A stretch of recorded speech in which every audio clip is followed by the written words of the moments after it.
Hello, a very warm welcome. इस series में जो नेक्स्ट पार्ट है वो है हमारा टाइगर रिजर्व्स का। तो उसका न्यूज़ देख लेते हैं क्या है। सुप्रीम कोर्ट ने इशू किया है डायरेक्शंस का मतलब ऑर्डर दिया है protection of tiger reserves to address increasing human wildlife conflicts due to habitat degradation, unregulated tourism and corridor fragmentation। Supreme Court ने बोला है कि हमको प्रोटेक्शन करना है टाइगर रिजर्व का।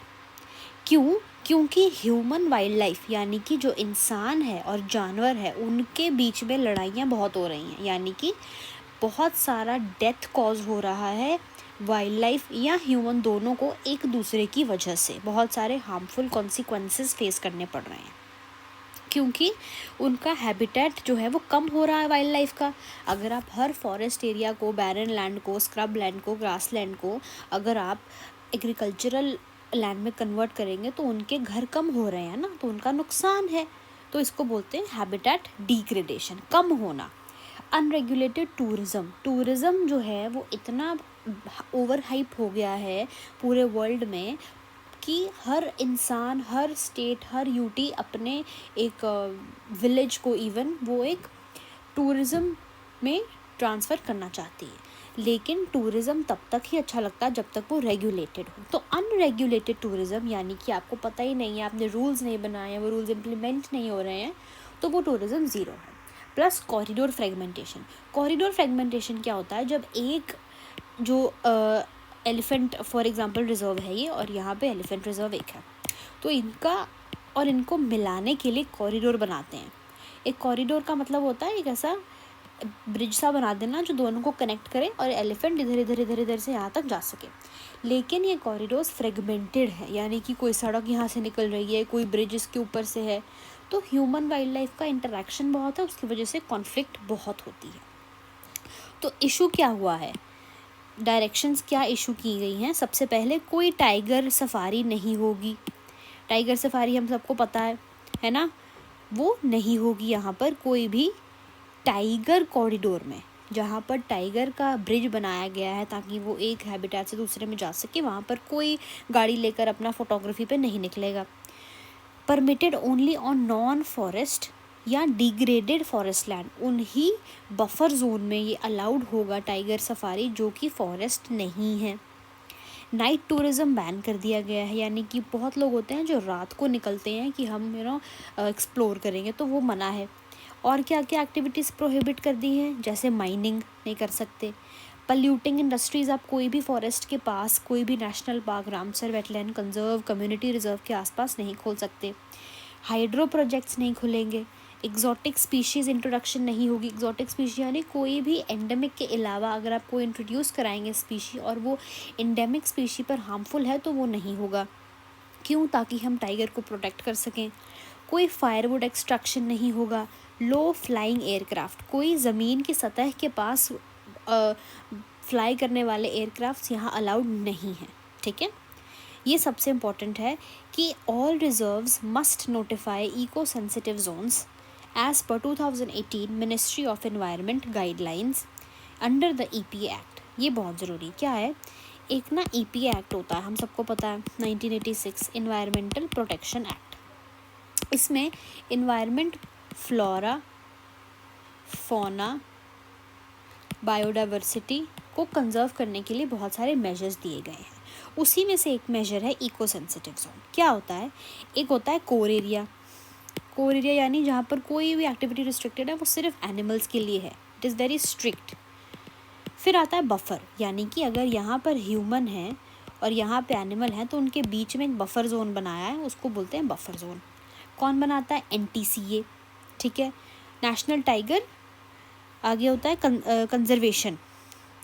ठीक है, नेशनल टाइगर कंजर्वेशन अथॉरिटी ये होती है, और वो स्टेट गवर्नमेंट को गवर्न करती है। स्टेट गवर्नमेंट को परमिशन लेना पड़ता है NTCA से, उसकी रिकमेंडेशंस पर वॉक अपॉन करना पड़ता है जो NTCA बोले।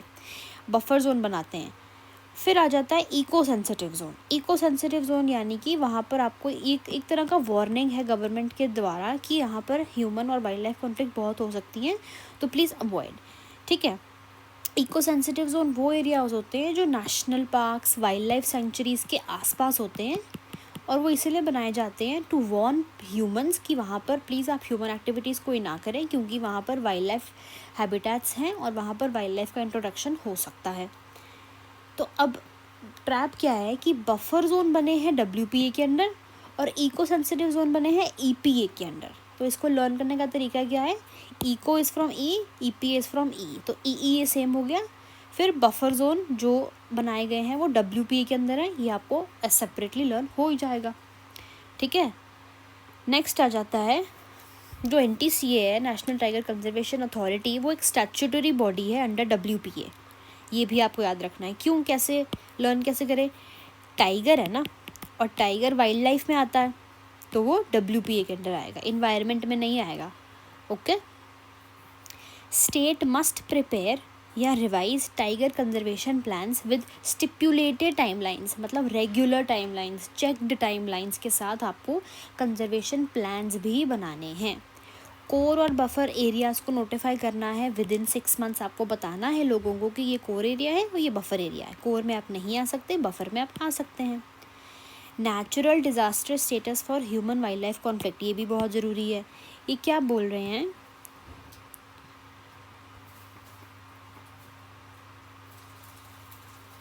एक सेकेंड,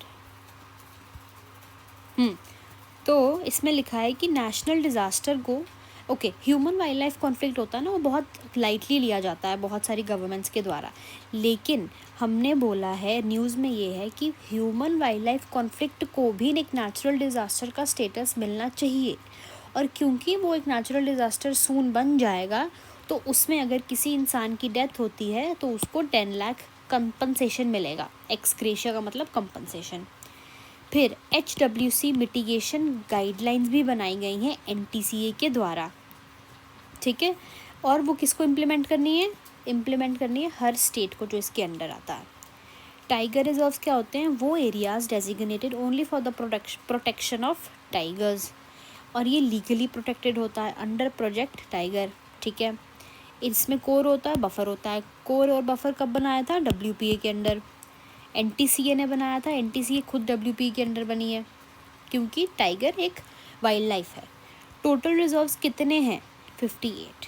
और रीसेंट कौन सा है, Madhav tiger reserve and Ratapani tiger reserve. Madhav Shivpuri में है, तो शिव जी का नाम आप ऐसे इसको लर्न कर सकते हैं, मध्य प्रदेश में। रत्तपानी का मतलब क्या होता है, लाल पानी, Ratapani the red water wild life sanctuary, ठीक है। ये कहाँ पर है, मध्य प्रदेश में है।